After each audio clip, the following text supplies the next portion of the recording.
Hello viewers, welcome to Newsweek South Asia, a program that talks about breeding of terrorism and its impact on South Asian nations. Let's begin with the headlines first. India expresses concern over unfolding humanitarian situation in Afghanistan. Pakistan responsible for terrorism in Jammu and Kashmir, expert says at EPSA's conference. And Pakistan trying to push terrorists into Jammu and Kashmir. Pakistan has recently been removed from the grey list of the Financial Action Task Force, the world's terrorism financing watchdog. The Islamic nation was added to the grey list in 2018 because of strategic deficiencies in countering money laundering and terrorist financing. Will the world see a new Pakistan, one committed to end terrorism within its territory? Has Pakistan really taken adequate steps to curb terror financing? Or has it simply completed the right bureaucratic exercises to be removed from the grey list? Let's take a look. Indian security forces carrying out anti-terrorism operations in Jammu and Kashmir are a regular phenomenon. Indian security forces have been constantly engaged in a fight against terrorists from Pakistan on a mission to wreak havoc and create terror in Jammu and Kashmir. These terrorists are trained, financed, armed, and radicalized in Pakistan, who recently tasted success after the FATF removed it from its grey list. The FATF, by earlier putting Pakistan on its grey list, had limited resources available to the country to increase its financing, which often found its way into the hands of terrorists in the country. After its two-day plenary in Paris, the FATF declared that Pakistan had fully completed the 34-point action plan it had earlier established. However, experts say that this is simply a statistical bureaucratic exercise which Pakistan has successfully finalized. The United States has identified Pakistan as a base of operations and target of numerous armed, non-state terrorist groups, some of which have existed since the 1980s.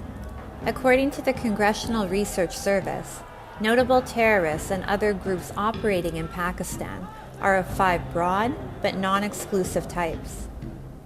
They include globally oriented, Afghanistan-oriented, India-oriented, domestically oriented, and sectarian, i.e. anti-Shias. The U.S. State Department's Country Reports on Terrorism 2020, which were released in December 2021, note that Pakistan did not take steps under its domestic authorities to prosecute terrorist leaders residing in Pakistan. The reports further noted that Pakistan made limited progress on the most difficult aspects of its 2015 National Action Plan to counter terrorism. Pakistani deep state has managed to build a worldwide infrastructure of, I would say, organized crime. And they are beneficiaries of this kind of thing. I don't think internal institutions of Pakistan are in a position to restrain them. They have managed to brainwash their whole generations, and they believe that Pakistani dabbling with terrorism and organized crime is something which enhances the glory of Islam. A very strong pocket of Islamic radicalism they have managed to create where no questions are asked. While Pakistan remained on the FATF's grey list, several top terrorists, including Hafiz Saeed, Sajid Mir, Zaki-ur-Rahman Lakhvi, Masood Azhar, and Abdul Rahman Maki, were still able to successfully hide. There is a general consensus among security experts that many of these UN-designated terrorists run sham charity organizations which act as a facade to collect funds, which ultimately are used to promote terrorism and Islamic radicalization. These terrorists enjoy the patronage of Pakistan's security agencies, who use these outfits as their proxies. The United States and India, both victims of terrorism, are trying hard to eliminate terrorism by sanctioning its perpetrators. Both the US and India are making efforts to blacklist these terrorists under the 1267 Al-Qaeda Sanctions Committee of the UN Security Council. Many members of the Security Council, including the United States, have adopted our own sanctions against the terrorists behind these attacks. But our accountability efforts are more effective when we act together, which is why we've worked with India to put forward nominations to designate several terrorists through the UN 1267 committee. Unfortunately, China, an all-weather friend of Islamabad, places holds and blocks on bids by India and its allies to list Pakistan-based terrorists on the list. Despite obstacles created by China and Pakistan, India's fight against terrorism and its perpetrators blazes forward.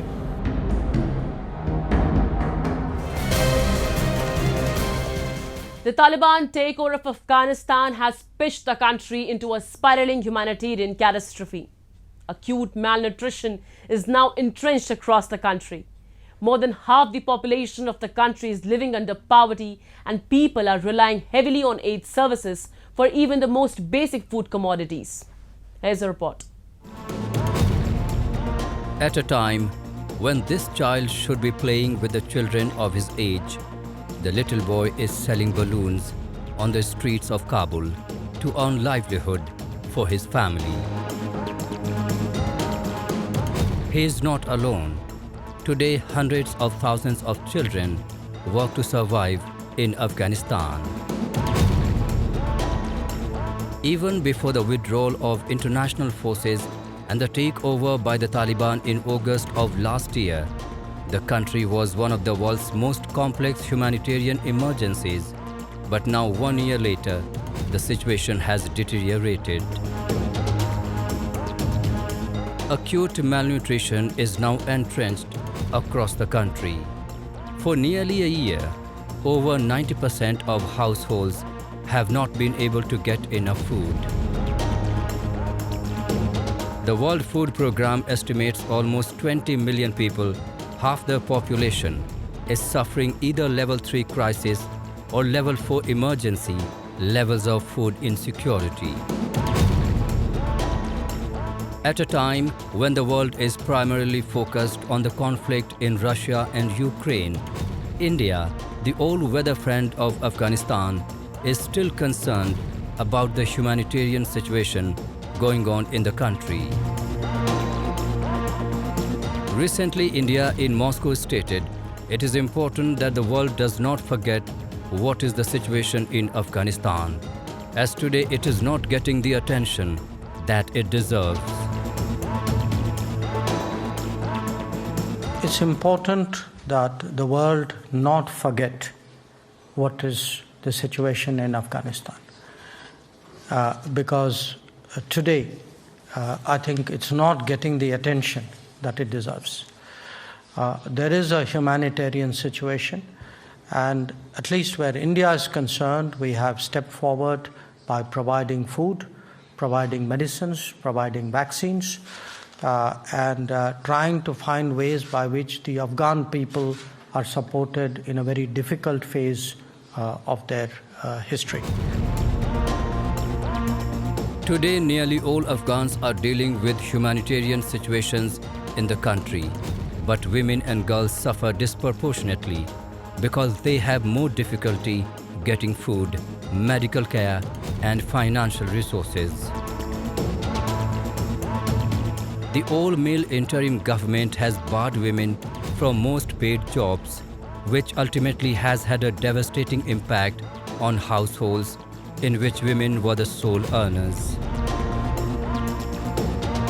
Repeated World Food Programme surveys indicate that nearly 100% of female-headed households don't have enough to eat, and almost all are taking drastic measures to obtain food, such as selling vital household items, sending children to work, or marrying off young girls for dowries. Even in areas in which women are still allowed to work in some jobs, primarily education and healthcare, they are often unable to comply with oppressive Taliban requirements, such as having a male family member escort them to work and even to remain there throughout the workday. Unsurprisingly, the Taliban have banned women from most paid jobs. Of course, it's unsurprising because this is exactly what they did before.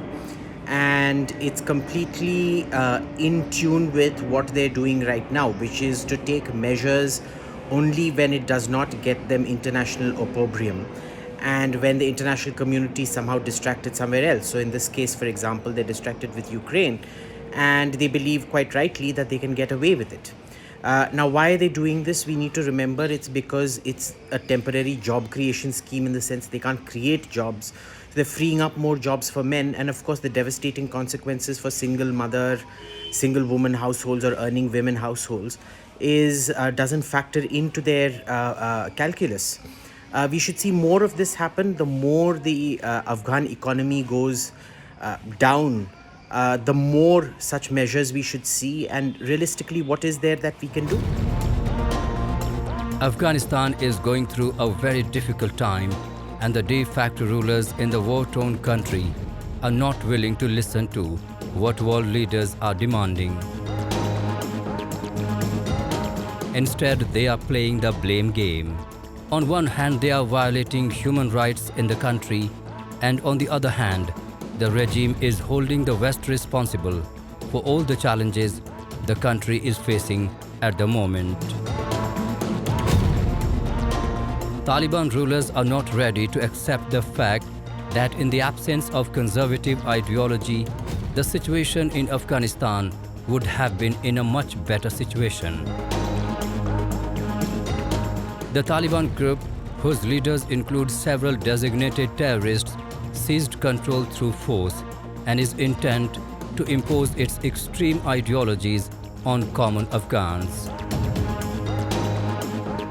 It is one thing to reverse the modest advancement in gender equality and education that have been accomplished over the previous 20 years.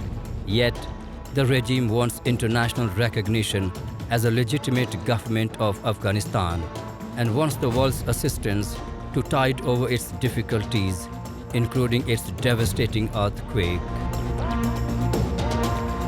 The Taliban group must realize that just as the world is rushing to help with humanitarian assistance for this natural disaster, it can hardly stand by and watch a Taliban-made disaster unfold.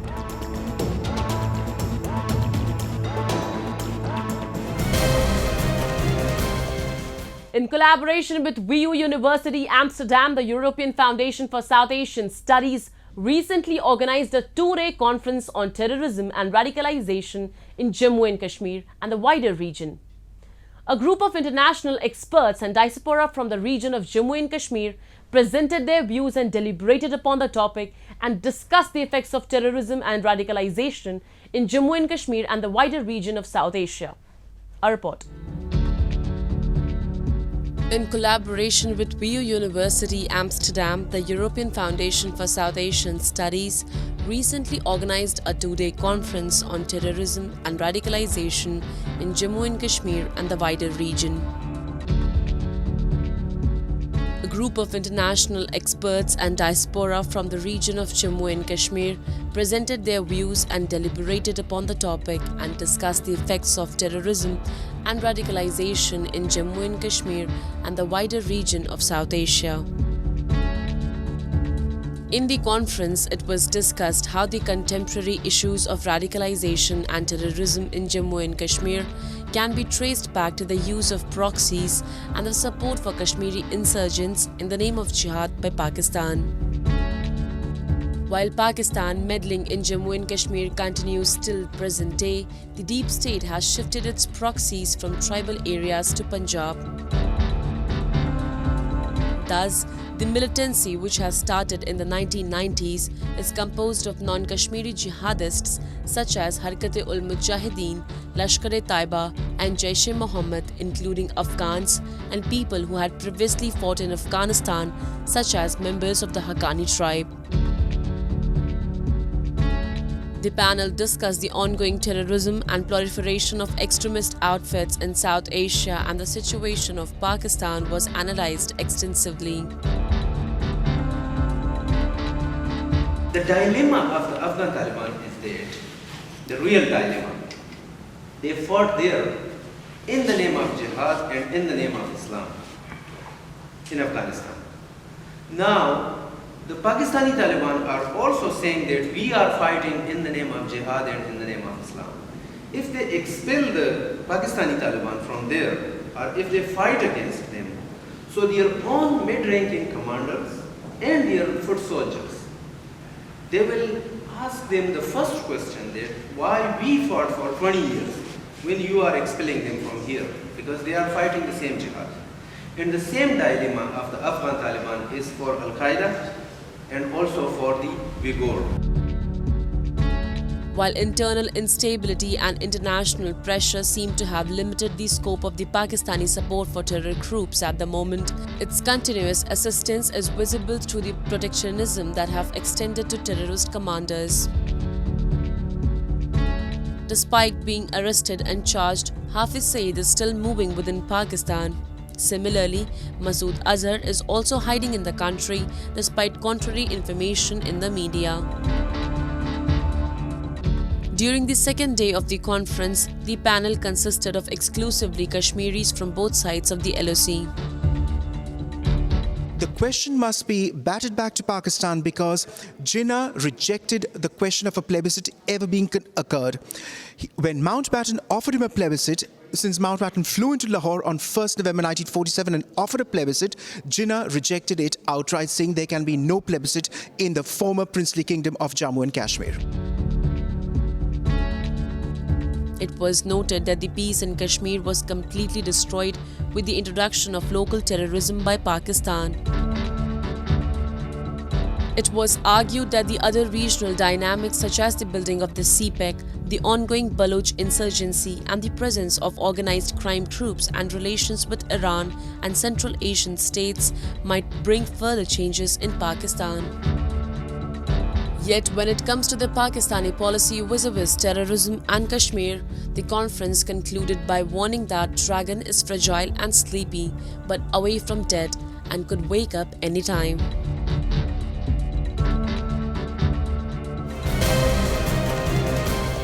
Let us now turn our attention to India's Jammu and Kashmir, where the security forces have started a number of operations to dismantle the network of Pak-backed terrorism.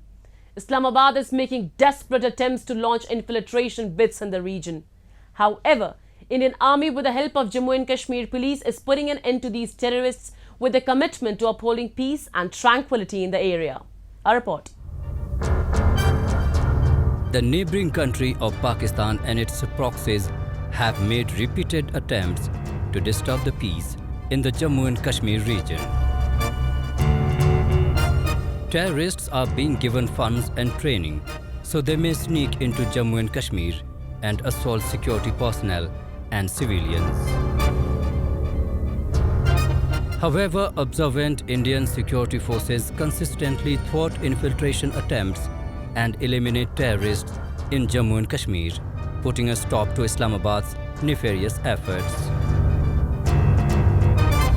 Recently, the Indian Army foiled a major infiltration attempt by Pak-backed terrorists along the line of control in Poonch sector. This is the third incident of infiltration bid in recent weeks. Two bids were earlier foiled in the North Kashmir district of Kupwara on October 26 and 31. The troops had neutralized one terrorist each while foiling both the infiltration bids. इस पूरे operation में 2 AK-74 rifle, 4 magazine, 43 rounds, एक Chinese origin की pistol, एक magazine और 7 round, एक bag मिला जिसमें क्लेमोर माइन थी, कुछ तार थी, बैटरी थी, पाकिस्तान में बनी सिगरेट का पैकेट था और कुछ नारकोटिक्स थी जो टेररिस्ट ने अपने ही कंजम्पशन के लिए रखा था। साथ में एक SMG हथियार की मैगजीन भी मिली। For the Indian soldiers at this frontier, it's a battle that has to be fought on two fronts, hostile neighbor and harsh winter, which is approaching. While the infiltration has remained largely under control so far this year, the possibility of Pakistan would return its old ways of making increased attempts to sneak more terrorists ahead of the winter. Besides infiltration of terrorists, the Indian Army is also worried about the flow of drugs from across the border. As per the Ministry of Home Affairs, there has been more than 75% decrease in net infiltration from across the border between 2018 and 2021, and more than 80% reduction in the number of terrorist incidents during the same period. Despite such efforts by the security forces in eliminating those infiltrating the line of control, the drug menace has not abated. In order to target youths and channeling finance for Pakistan-backed terror activities, Islamabad is using narco-terrorism as a new weapon in its proxy war against India in the Kashmir Valley. What I understand is that the terrorists or their handlers in Pakistan, they have changed the trick. They are getting these new types of attackers, first-timers. So what happens normally when somebody has a track record, then the agencies are able to track them down, look at the activities. But when newer and newer people are being recruited, radicalized, and are deployed to take action, like these kind of attacks that happen, this is a desperate attempt, in my view, by the terrorists or their countries which have ulterior motives to somehow create a panic in India. Pakistan's efforts to undermine normalcy in Jammu and Kashmir, particularly after the August 2019 constitutional reforms, is rooted in its decades-long proxy war against India. Its diplomatic efforts, both bilaterally as well as raising the issue at various international fora, have been limited to malign India and to portray that bilateral approach have failed. Islamabad must end material support for terrorism in Kashmir if regional peace is to be assured.